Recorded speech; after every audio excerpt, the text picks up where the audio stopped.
Now to a Western News investigation. When they moved into bear country, many people expected to share their backyards. But with 2 attacks in 4 months, some are blaming their neighbors for illegally feeding those bears. The food brings the animals closer to homes, and some believe wildlife officers are being too soft on people who break the law. Brett Conley has more on this WESH 2 News investigation.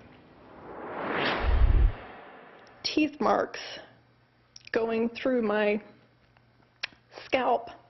And this vicious bear attack is exactly what one concerned resident predicted just 3 months before Terry Frana thought her life was over. Get out of there! In a database obtained from Florida Fish and Wildlife, a Lake Mary neighbor called to say she is worried someone is going to get mauled by a mother bear in the area.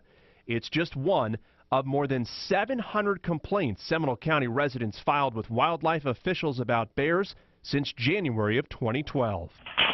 The issues range from bears going after bird feeders and causing property damage, complaints about neighbors leaving trash out in the open, and some ratting each other out for intentionally leaving extra food for bears. Any fed wildlife can create a very dangerous situation. But despite dozens of reports of neighbors leaving food available for bears, just one citation has been issued in Seminole County, and statewide, only 6. That leaves some questioning whether FWC's enforcement has teeth. Oh, perfect! Even when they know the repeat feeding offenders, they are still hesitant to issue a citation. We don't enjoy or want to give out citations. We have to when it warrants it. The agency's response the majority of the time is to send out a bear information package that includes a pamphlet like this, letting people know it's illegal to feed the bears. Officials warn that bears can become too comfortable associating people with food. The complaints have been pouring in since a Longwood woman was attacked while walking her dogs in December.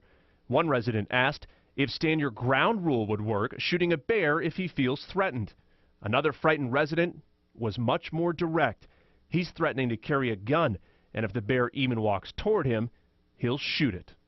It can be scary. Longwood resident Mark Englert called wildlife officials in January to complain bears were aggressively approaching his family and home.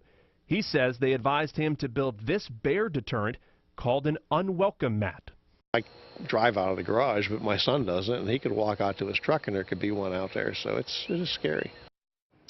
Nails into that plywood laid out in their yard, and some threatening to shoot the bears. Just a couple of the methods people are resorting to in order to protect their family and homes. Many plan to start challenging wildlife officials to come down harder on those repeat offenders that are leaving out that extra food.